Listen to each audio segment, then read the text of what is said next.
I know. Fat is a word used to negatively bring down the girls with a little extra junk in the trunk. But being called fat is just a label. A label put onto us by others who can't handle all this wow, wow, wow. So I'll take that label and wear it because it does not define me. You wanna call me fat? Well, you'd be right. I am F-A-T. Fabulous and tasty. I've always wondered, if Trisha Paytas says that fat people are awesome, why is she only hitting on skinny guys in the music video? Oh, he said I tight. Now you know I'm right. I let him pull my hair, flip, bye, bye, bye. The fat acceptance movement is something still raging on social media. Yet, in my experience, Trisha Paytas is not the most vocal individual. Nope, in my experience, it's an activist called Whitney Thore. Fat shaming is a thing. It's a really big thing, no pun intended. It is the really nasty spawn of a larger parent problem called body shaming, which I'm fairly certain everyone on the planet, especially women, has experienced. Yeah, she is so consistent with fat acceptance that she has her own reality TV show called My Big Fat Fabulous Life on the channel TLC. This is where she pushes on that narrative while trying to be sexy.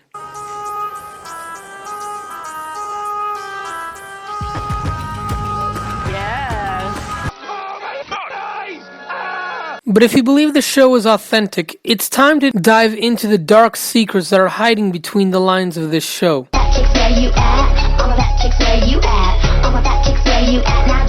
Whitney claims to have started the show as a kind of diary to show the real aspect of her life and try to end fat shaming by showing what she as a fat person has to deal with. Yeah, she even goes full on SJW on that show. I don't equate thinness with like ultimate happiness or I don't either, but I don't equate obesity with healthiness either. I think that you just said healthiness, but I said happiness. Like, that's not even the same thing. I realized that I had to uncouple happiness and thinness because I was wasting my life. I will not wait to live my life, and I will assert that I am a worthy human being and that I deserve basic respect. That is what fat people want. Somebody who says that they're happier than they've ever been, you sure cry a lot. People have never really come at me like this. Just attacking me personally like that is so dumb. Like, I would never look at her and make light of her alcoholism or anything like that. So she can sit and spin. I've always been a crier. Well, I just don't really believe you. I don't really buy what you're saying. I don't need you to buy it. That's fine. You don't want me to buy it. You don't want me to care. You don't want to have a conversation. We are having a conversation, idiot. This is the thing. And your friend just called me an idiot. I mean, is that productive conversation? You know, I don't like resorting to name calling all the time, but sometimes when somebody's not hearing you and they're not trying to hear you, you just kind of, you know, you get fed up. You see better as thinner, period. You have tunnel vision. If you didn't know me, you wouldn't know I had PCOS. You wouldn't know I've been thin for more than I've been fat. You wouldn't know I lost 100 pounds on my own. You wouldn't know I had eating disorders. Would you know any of it? And that's the problem. Nobody knows and when you that. tell her, listen, so why are we even still here? I don't understand your role. I thought that her friend Buddy was like really passive aggressive. I think that he's essentially enabling her every step of the way. I just think you have a wall up and you're just full of excuses and you can cry and you can say you're happy. I just don't buy it. You're not going to convince me. But there you go. I just don't believe it. How do I need you to buy my own life? Like, I think it's important for people that are going to look up to you. An 18-year-old girl that gets diagnosed with PCOS and you're the first figure she sees. And she's like, oh, well, I'll just say I'm fat and I'm happy and whatever. Who cares? That's not what I'm doing because fat people can't win up against people like you. She actually already made that point, so. You did. Like, you can't win. And, like, it's a fight that I usually fight, and you can't, and that's cool. Have a nice night. However, many people question the validity of the show's true form. Speculation started when a fan took to Reddit to explain a possible stage scene on Season 4, Episode 9. They claimed that around the time that Whitney hit the wall with her 8K fun run, she encounters a woke stranger with some heavy words of motivation. The guy was found to have a microphone on his shirt and wears a t-shirt from Whitney's alma mater, State University.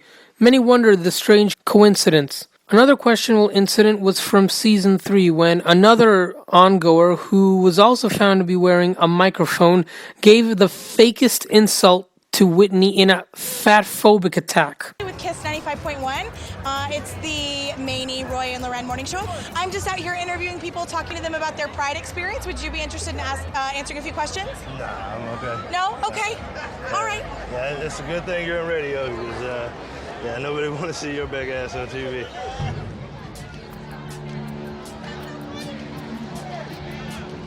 What did he just say? What did he say?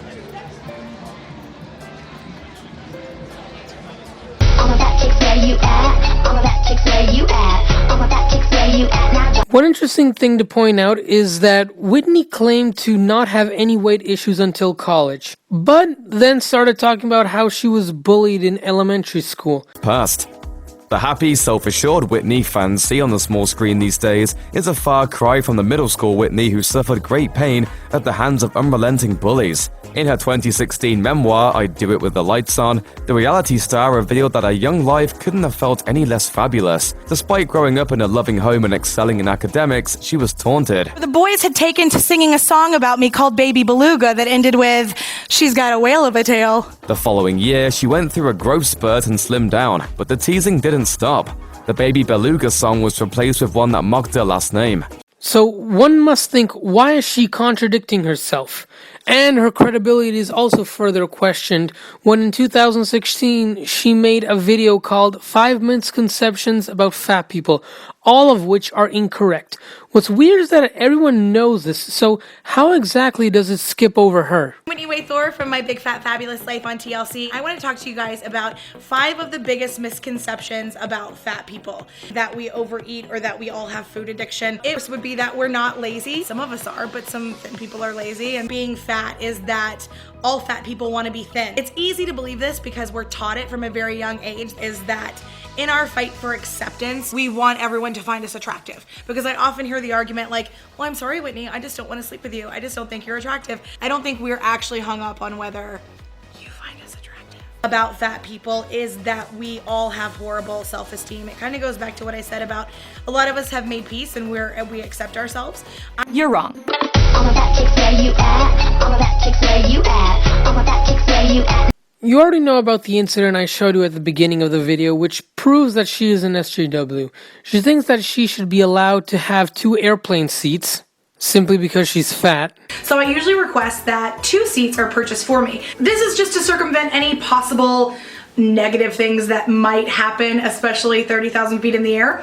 But having 2 tickets often confuses gate agents and flight attendants. So I was not surprised when I saw that my 2 seats were 29A, we're 29A and 29C, which are across the aisle from each other. So I went to the gate agent for a seat reassignment and I said, hey, I need these 2 seats to be right next to each other because they're both for me. And he looked at them and he said, well, they are next to each other. And I said, oh, thinking that I'm wrong. And so then I looked again and I said, oh, well, no, they're not. And he finally said, exasperated, there's an aisle between them, but they're next to each other. And I was like, okay, sir, well, would you have me split myself in 2? That people should be her bitches. I probably won't make it. How much weight can you carry on your back? Oh, God. I need to prepare myself for my upcoming trip to Alaska and the Whitathon, so I invited Thomas, who's one of the rock climbing instructors, to come along with me on my hike to Hanging Rock. Okay, and I'm not real good with stairs, honestly. It's all right. I know Jessica's really strong, but I might need someone strong enough to carry me off this mountain. Getting a nervous breakdown whenever not following a weight loss routine. Well, my back is not good. Okay, what's the diagnosis? Well, the chiropractor said he took new x-rays and stuff. He said it's the same problem that I had. And that is? It's not like slip disc or anything like that, but he said, I don't know exactly, but when he looked at my Damage Control the video. Dates with men who assume that because I'm fat, I'm so obsessed with food, and I'm really not. When you're thinking about certain dates to craft for a larger lady, don't just go to the food. And who, of course, would forget the entitlement to dating simply because she's fat. How's your girlfriend? She's good. She's That was the elephant in the room, wasn't it? Okay, so tell me about your girlfriend. She's nice. She's pretty. I don't know what to say. Nice and pretty? Yeah, she's funny. She's smarter than me. Sounds specific. Smarter than me for dang sure. No, it's good. And are you dating anyone?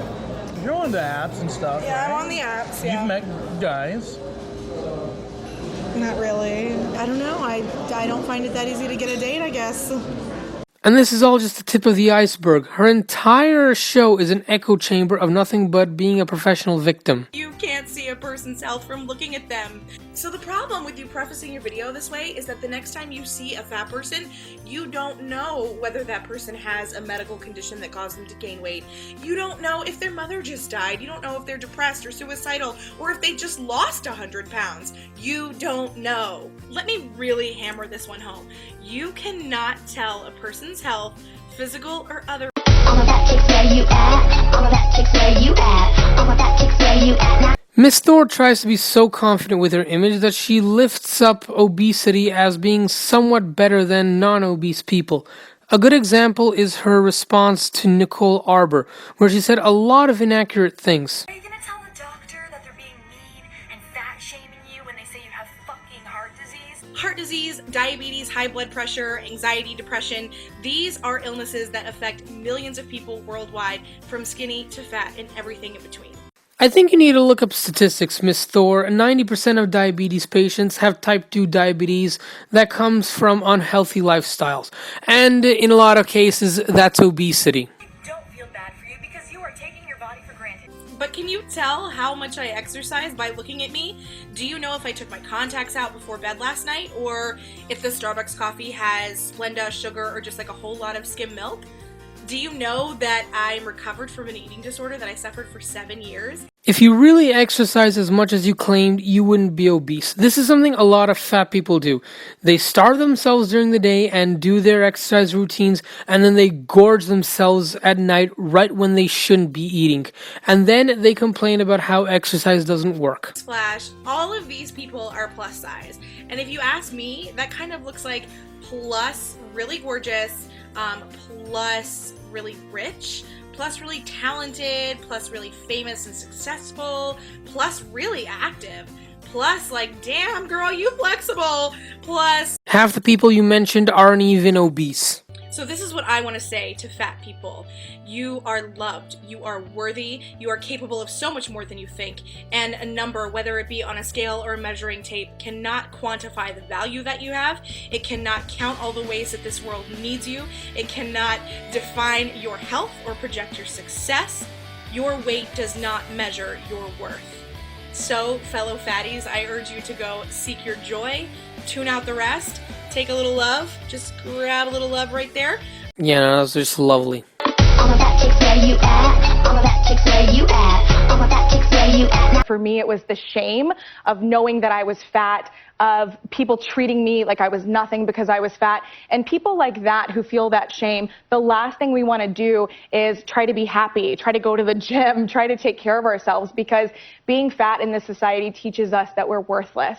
It's a constant assault. If I break my leg and I suddenly... Look, I'm gonna sound like an asshole here, but it's only one person's fault that you're fat. No one actually does walk up to you and just attack you for being obese. Everyone knows that it is an unhealthy side note, you should too, but all they do is recommend to go to the gym. People will be happy to see Whitney go to the gym. Just not her, but she herself will be happy at that too. But there's one dark side. I don't think she will head for the gym because she wouldn't be able to live off the royalties from her favorite show, of course.